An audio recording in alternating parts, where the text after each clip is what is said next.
民间故事，接生婆接生，发现女婴长着粗壮尾巴，产妇猪婆龙。大家好，这里是疯牛爱世界。半夜里，老天下起了瓢泼般的大雨，接生婆能老婆子突然被敲门声惊醒过来，起身点亮油灯，打开屋门，冲着院门外面喊道：半夜3更里敲门，有什么事吗？只听外面的人喊道：婆婆，我家女主人难产了，需要你去救急。能老婆子看着院子里的积水，犹豫着说：下这么大的雨不方便。外面的人喊道：大雨淋不到你的，不碍事，你尽管放心去。能老婆子暗暗的嘀咕：大雨怎么可能淋不到我呢？这么大的雨不淋成落汤鸡才怪。不过救人要紧，她转身进屋，拎起包袱，抱着才3岁左右的孙子，撑着雨伞打开了院门。院门外停着一辆路车，拉车的是2头梅花鹿，旁边站着一名壮汉，1丈多高。他把能老婆子搀扶上路车，赶着车子前行。也真是怪了，路车是敞篷的，四周下着大雨，竟然没有一滴雨飘进来。很快，路车到了洞庭湖，钻进了湖水里，只见湖水分开了一条道。路车走了不久，来到了一座宫殿旁。能老婆子来到产房里，只见一名贵妇躺在床上，满头大汗，旁边站着几个妇女，急得6神无主。她赶紧蹲下身子接生，等到把婴儿接生出来，她吓得尖叫起来。女婴长着一条粗壮的尾巴。能老婆子是这一代闻名的接生婆，最擅长解决难产问题，无论多么怪异的难产，到了她的手里都会迎刃而解。因此一旦有人生孩子，都会早早的把她接到家里，只要有她在，母子的安全就得到了保障。但是能老婆子虽然能干，命却不好。为什么这么说呢？因为她的丈夫和儿子儿媳妇都死于非命，剩下她独自一人抚养着小孙子。大唐贞观3年，能老婆子的哥哥去世了，按理说他们全家都要去赴丧，但是邻村有人生孩子，早早的就和能老婆子约好，她脱不开身，只好吩咐丈夫带着家人去赴丧。丈夫备好牛车，临走时，小孙子讨罐儿哭闹不止，坚决不愿跟着父母上车，任谁哄也不听。万般无奈之下，能老婆子只好留下讨罐儿，晚上带着他去接生。第二天傍晚，能老婆子的丈夫赶着牛车回家，因为喝了酒，一不留神把牛车赶到了悬崖下面，3个人当场命丧黄泉。好心人把3个人的尸体送回来时，能老婆子当即哭晕在地。世上最悲痛的事情莫过于此了，一下子失去了3个亲人。要不是考虑到讨罐儿太小，无人抚养，能老婆子真想一死了之。你们说能老婆子的命苦不苦？她自己认为比黄连还要苦，常常在半夜里捂着被子泪水连连。有时候她抱着讨罐儿，猜测讨罐儿肯定感知到了危险，不然的话她为何哭着不肯跟着父母走呢？她曾经问过讨罐儿，不过讨罐儿太小，连话也说不利索，自然答非所问。好在能老婆子接生是一把顶呱呱的好手，人们给的酬劳足够养活她和讨罐儿了。生活虽然苦点，能老婆子却充满希望，讨罐儿就是她生活的盼头。时间一晃就过去了大半年。这一天晚上，忽然下起了大雨。能老婆子半夜里醒来，听见淅淅沥沥的雨声中夹杂着敲门声，还伴随着呼喊声。半夜里有人找她，无非就是接生的事情。可是外面下着大雨，路上难走，她带着讨罐儿，岂不是要被大雨淋透？大人还好，讨罐儿才3岁多，要是被大雨淋病了就不好了。她犹豫着不起床，但是敲门声很急促，她拖延了片刻，只好起身打开了院门。看见门外的情景，她心中怪异，觉得有点不对劲。只见门外停着一辆路车，拉车的是2头梅花鹿。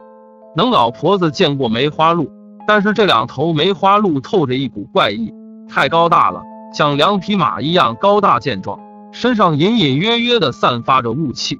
这么大的雨竟然被雾气挡住，2头梅花鹿一滴雨也淋不到。更为怪异的是，路车旁边站着的赶车人，身高1丈多长，长得像天神一样。他浑身散发着光圈，雨水被挡在光圈外，他站在雨中，衣裳干爽，没有落下一丝雨水。就在能老婆子愣神敌当口，赶车人焦急地说：婆婆，你快上车，我家女主人难产了，救人如救火，耽搁不得。事情迫在眉睫，能老婆子虽然觉得气氛有点不对劲，却打不得退堂鼓了，只好硬着头皮抱着讨罐儿坐上了路车。路车是敞篷的，上面竟然是干爽的，没有被雨水淋湿。赶车人吩咐能老婆子放下雨伞，说是雨水淋不到车上。他把雨伞收拢，抬头望着天，发现雨水下得很急，却凭空消失在车顶上方。他又一次惊讶起来。赶车人扬起鞭子，在空中打了一个响声，梅花鹿迈起步伐，路车飞快地跑了起来。四周一片黑暗，仿佛路车悬在空中。能老婆子低头看路面，漆黑一片，却根本看不清楚。大约1炷香的功夫，路车来到了洞庭湖边。只见路车没有停止，径直往湖水里飞跑。能老婆子吓得叫了一声，却看见湖水往两边分开，露出一条通道。路车走在通道上，就像走在洞穴里，头顶和两边都是水墙。能老婆子终于明白过来，接她去接生的不是人类。她颤声问道：好汉，这是去哪里？赶车人闷声闷气地说：婆婆，你不要问，到了就知道了。我们需要你帮忙，不会害你的，你放120个宽心。能老婆子不再言语。片刻后，路车停在了一座宫殿前，赶车人搀扶着能老婆子下了车，走了进去，拐过一道弯，穿过一条长廊，到了一间屋子的前面。赶车人说：婆婆，你推门进去就是了，我走了。能老婆子推开门，只见一张华丽的大床上躺着一名贵妇，满头大汗，脸色蜡黄。旁边的妇人说：婆婆来得正好，快快救我的女主人。能老婆子把讨罐儿放下来，有女子过来带着讨罐儿到一边玩耍。她问了问情况，又低头检查了一番，这是产妇气血不足导致的难产，是一个小问题。她打开随身带来的包袱，拿出一块黝黑的石头，石头散发着一股浓郁的香味。他吩咐妇人端来一碗温水，从石头上刮下些许粉末到碗里，然后吩咐妇人端着碗喂给产妇喝下。产妇皱眉询问这是什么。能老婆子笑着说：这是催生膏，喝下后能产生力气。产妇喝下后果然有了力气。能老婆子摆顺胎儿的位置，产妇一使劲，婴儿顺利地生了下来。她抱着婴儿，发现婴儿长着一条粗壮的尾巴，吓得尖叫一声，晕了过去。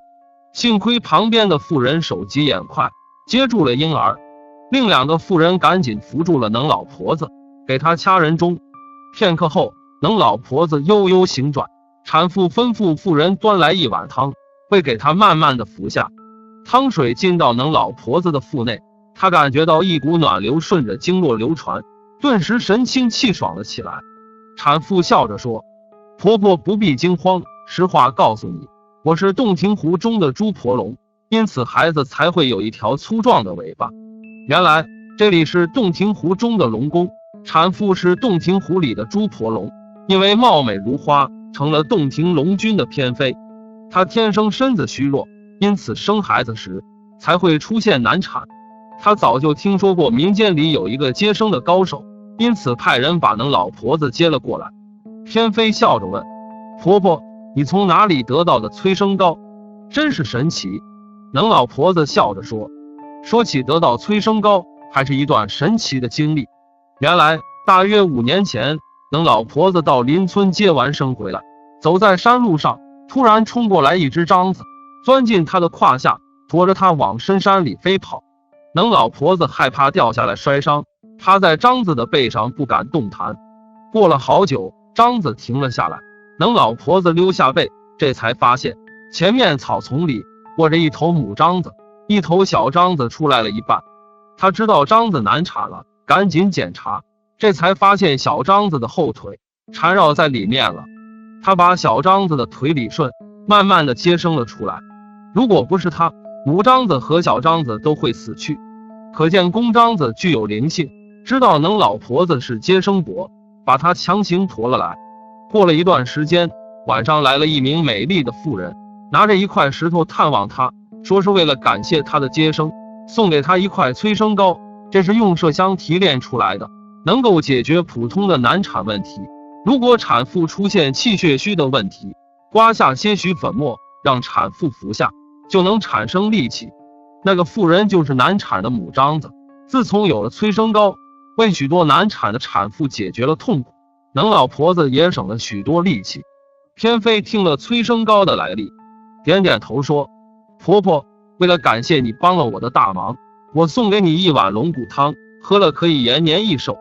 原来能老婆子的寿命在3年后就会结束，可是她的孙子还小，无人抚养，偏妃决定帮他一把，为他延寿12年。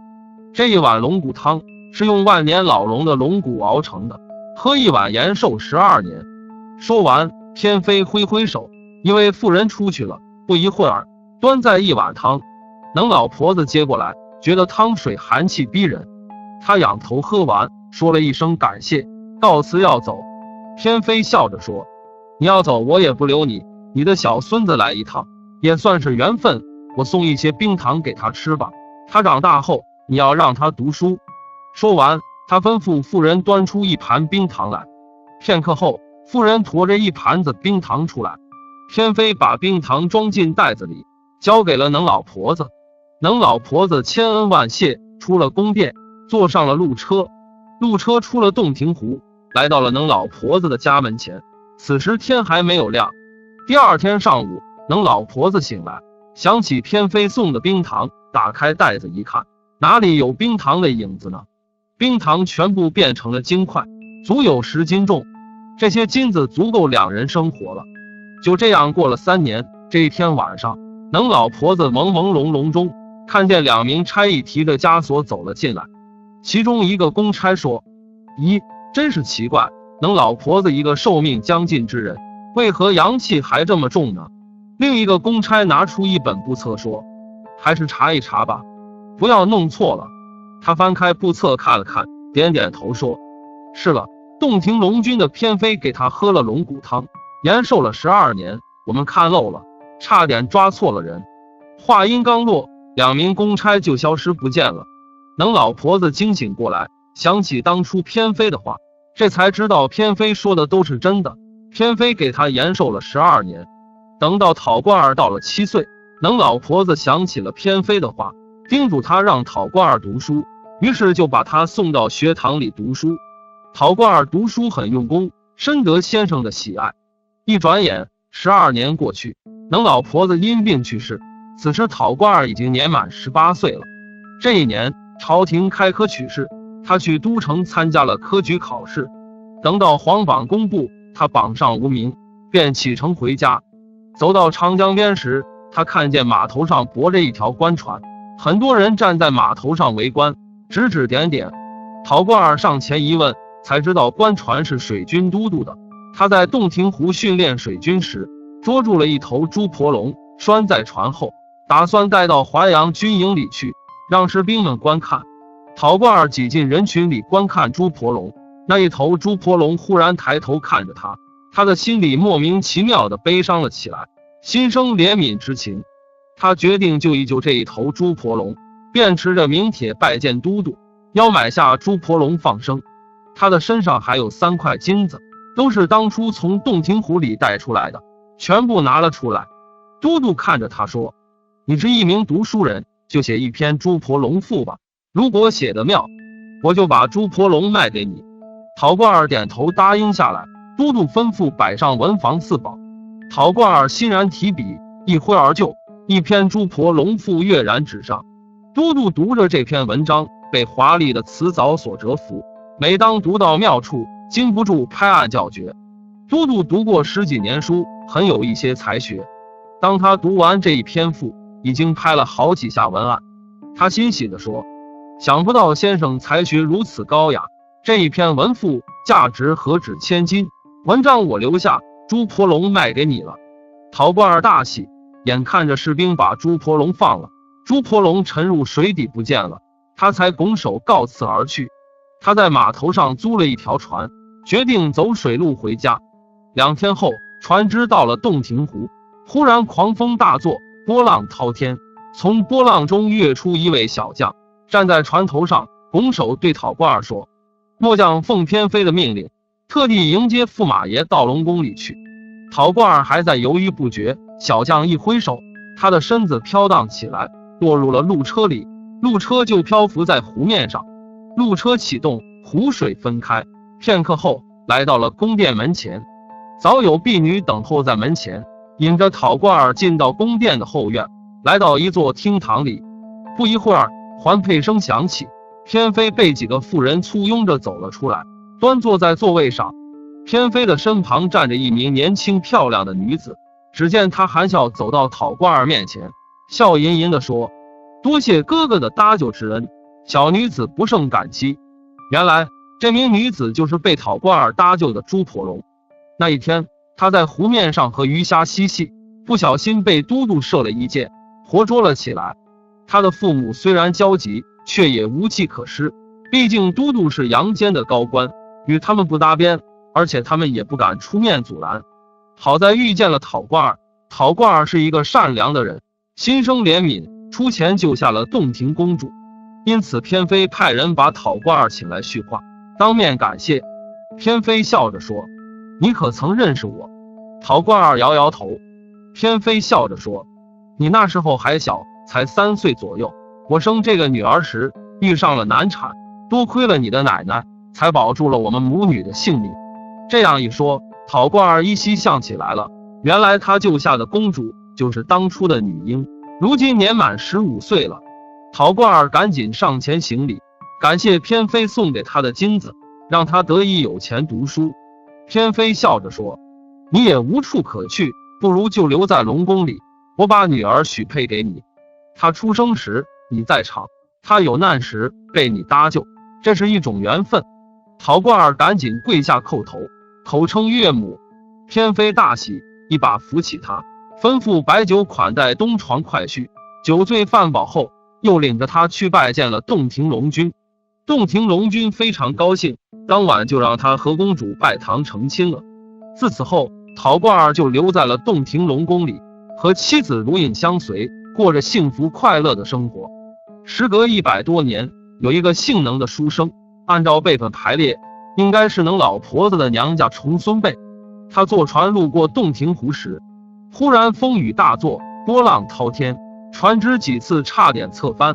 就在这时，从水中走出来一位白面书生，自称名叫讨官儿，看在亲戚的份上，特地来搭救他。虽然风浪不息，但是有讨官儿在船上，船只如履平地。两人坐在船上闲聊。据讨官儿讲，他和洞庭公主结了婚，在洞庭龙君和偏妃的帮助下，如今已经修成了地仙，可以长生不老。等到风雨过后，讨官儿拱手告别，跳入湖水中不见了。性能的书生回家一讲，人们这才知道讨官儿在龙宫里过得很风光。精彩故事接着看。夜深了，薄家依然灯火通明。薄从善背着双手在厅堂里走来走去，不时地侧头看向卧室。卧室的门紧闭着，里面静悄悄的。薄从善叹息一声，坐了下来。今夜老婆分娩，这是第3胎了。前面一个儿子一个女儿，最小的已经5岁了。没想到时隔5年，老婆又怀上了身孕。只不过接生婆已经进去好久了，为何迟迟没有传出消息呢？困意悄悄的来袭，薄从善觉得眼皮发沉，似乎有千钧重，索性闭上了眼睛。就在这时，他看见一头花豹走了进来，来到他的面前跪下。这头花豹屁股上有一道疤痕，薄从善很熟悉，两者是老相识了。薄从善狐疑地问道：“花豹，你怎么来了？”花豹说了一句话，站起来往卧室里走去。薄从善急忙喊道：“我老婆正在生孩子，你不要吓唬她。”话音刚落，花豹已经穿门而入。一瞬间，屋里传出了喊声。说起这一头花豹，薄从善还是他的救命恩人，为了他，薄从善几乎耗尽了家产，从富户沦落到一个贫困之家。3年前，也就是大唐永泰初年，伯从善骑着马带着一个老仆去州城探望姑母。前2天他得到口信，姑母生了重病，恐不久于人世了，想见侄儿一面。州城路途遥远，在路上要花费将近3天的时间。第2天，伯从善从客栈里出发，走到半路上，到了一座高山的脚下。就在这时，一头花豹从树林里冲了出来，屁股上插着一支箭，浑身血污，跪在伯从善的马前。马儿吓得直立起来，不住的嘶鸣。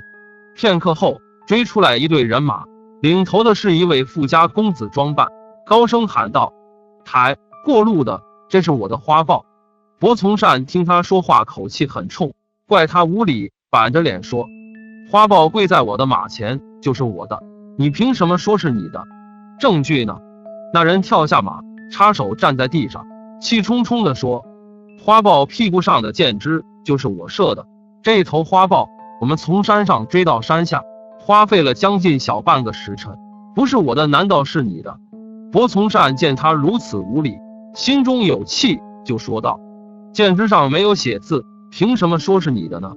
花豹跪在我的马前，就是我的，你休得无礼！”那人气得脸色通红，猛地一挥手喊道：“儿郎们，不必废话，给我把花豹抢回来！”话音刚落，几个壮汉跳下马，手持钢叉，冲上前刺向花豹。伯从善高声对老仆喊道：“伯二郎，给我教训这些恶人！”老仆答应一声，舞起棍棒和这些人打在一起。他从小练武，棍术最为精湛，10几人难以近身。这些恶奴怎么可能是他的对手呢？很快就被打得东倒西歪。那人见势不妙，呼哨一声，带着人跑了。伯从善对花豹说：“我明白你的意思，你跪在我的面前，就是要我搭救你。如今恶人们已经跑了，你跟着我到前面小镇上，给你治伤吧。”花豹点点头，站起来跟在马后，慢慢的走着。大约走了3里地，前面有一个小镇。伯从善来到医馆里，恳请医者给花豹治伤。医者吓得两股战战，不敢上前。伯从善只好让老仆把花豹捆了。医者这才胆战心惊的上前查看伤势。花豹的身上除了1处箭伤，还有2处擦伤。医者清洗了伤口，涂抹上药膏，又开了一副药，叮嘱伯从善煎熟后灌给花豹服下，早晚各1次，3天后再来换药。为了给花豹治伤，伯从善只好留下老仆住在客栈里照顾花豹，他则独身去州城看看姑母。姑母见到伯从善，心里一高兴，病症竟然减轻了。伯从善在姑母家里住了3天，见姑母的状态一天好过一天，就告辞回家了。到了小镇上，花豹的伤势恢复得很好，伤口已经结疤了。伯从善就打造了一个笼子，雇了一辆马车，把花豹拖回了家，继续疗伤。大约过了半个多月，花豹已经能正常行走了，伯从善就把它放归山林了。几天后，大半夜里，忽然来了一班差役，使劲地敲着伯从善的家门。伯从善提着灯笼出来，隔着大门高声询问何事。差役高声说：“你被告到县衙了，县太爷令我们拘押你到大堂上，他要审案。”伯从善令老仆拿来几贯钱，散给差役们，差役们也就不为难他，没有上镣铐，也没有捆绑，让他跟着走。到了县衙，已经天光大亮，先令升堂问案。伯从善来到大堂上，看见旁边站着的人，心里顿时明白了，原来此人就是当初追赶花豹的那个富家公子。他姓邵，因为为人奸诈，心肠歹毒，人们背地里称呼他为邵坏心。伯从善抢走了花豹，让他心里愤愤不平，暗地里打听到了伯从善的家事，决定报复他。于是一纸诉状将伯从善告到了县衙。县令的小妾是邵坏心的姐姐，就是因为仗着县令姐夫撑腰，邵坏心才敢胡作非为。在邵坏心的授意下，县令对伯从善严刑拷打，然后把他收监，关在大牢里。伯从善的家人为了把伯从善弄出来，四处求人，县令和差役们趁机敲诈勒索，弄走了不少钱财。先令传出话来，要想不治伯从善的罪也行，赔偿邵怀新800两银子，然后上交县衙5000两银子的罚款，就可以无罪释放伯从善。人比钱财重要，钱财要是没有了，还可以有机会再挣，人要是没有了，那就是真的再也没有了。伯从善的家人不惜变卖家产，几乎把家产消耗殆尽，最终把伯从善弄了出来。伯从善摇身一变，从富户变成了贫困之家，从此过上了捉襟见肘的日子。好在他的心态平和，没有往心里去，有钱就多用，无钱就少用，吃得饱穿得暖就行了，生活倒也安逸。就这样过了2年多，伯从善的老婆忽然怀上了身孕。她已经将近5年没有怀孕了，也不知道怎么的，忽然就怀上了。一转眼10月期满，到了分娩之夜，伯从善在厅堂上走来走去，迟迟不见卧室里传出消息。他困意来袭，靠在椅子上睡了过去。就在这时，花豹走进来，跪在他的面前。他询问花豹为何来他家。花豹说：我的寿数已经因病而死，但是你为了我，家产几乎消耗殆尽，这个大恩大德还没有报答，特地来投生到你家，给你当儿子。说完，花豹就穿门而入，进了卧室。与此同时，里面传来了喊声：贺启老爷，夫人生了一位公子爷。伯从善听见喊声，猛地惊醒过来，才知道刚才做了一个梦。他心里的石头终于落了下来，明白这个儿子是花豹投胎转世的，于是取名伯豹生。自从伯豹生出生后，家里的财运似乎好了起来，粮食年年丰收，慢慢的，伯从善的日子好过了起来。一转眼20年过去，伯豹生已经长成了20岁的小伙子，身强力壮，善使双剑。这一天晚上，伯豹生一夜未归，直到天色微亮才越墙而入。伯从善担心他出事，一夜未眠，见他回来，询问他干什么去了。伯豹生什么也没有说，倒头便睡，顿时鼾声大作起来。伯从善摇摇头走了。到了上午，忽然传来消息，邵怀新被人割下了脑袋。奇怪的是，门窗紧闭，也不知道凶手是怎么进来的。此时县令早已换了人，他深恶痛绝邵怀新的恶行，追查了几天后就怠慢了下来，成了悬案。伯从善心中装满疑问，暗地里询问伯豹生，他却闭口不谈。过了一段时间，伯豹生到深山里打猎，忽然发现了一头花豹。奇怪的是，他接连射了几箭，明明射中了，却发现花豹毫发未伤。转过2个山脚，花豹跑进了一个山洞里。伯豹生追进了山洞，发现花豹躲在洞底里。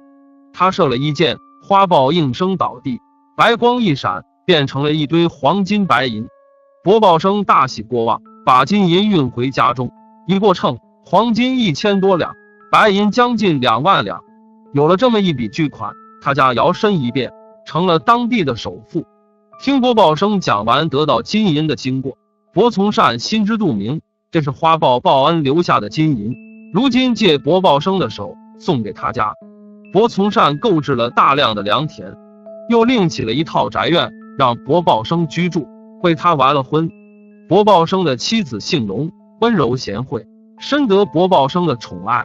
就这样过了2年多，伯从善忽然得到了消息，当初偏袒邵怀新的县令，如今已经升迁成了西蜀的刺史。他心里愤愤不平，这样一个恶人，竟然在官场上如鱼得水，真是天道不公啊！伯豹生给父亲请安，看见他闷闷不乐，就询问了起来。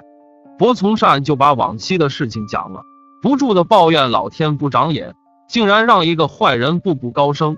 伯豹生淡淡的一笑，转身走了。到了晚上，妻子龙氏醒来，发现伯豹生一动不动，没有了呼吸和心跳，顿时吓得大哭了起来，派人去喊伯从善过来。伯从善见状也是不明所以，派老仆连夜去请医者来。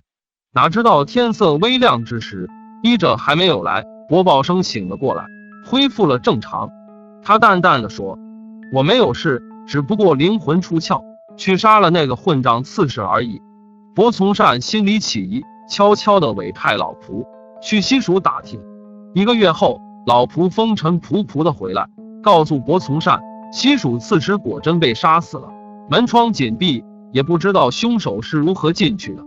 刺史死在晚上，日期正是伯报生失魂的那一晚。至此，伯从善这才相信伯报生具有特殊的本领，能够灵魂出窍，千里除恶。他也笃信邵怀钦就是伯报生杀死的。这正是有恩报恩，有仇报仇，能够快意恩仇，也不失为人生一大幸事。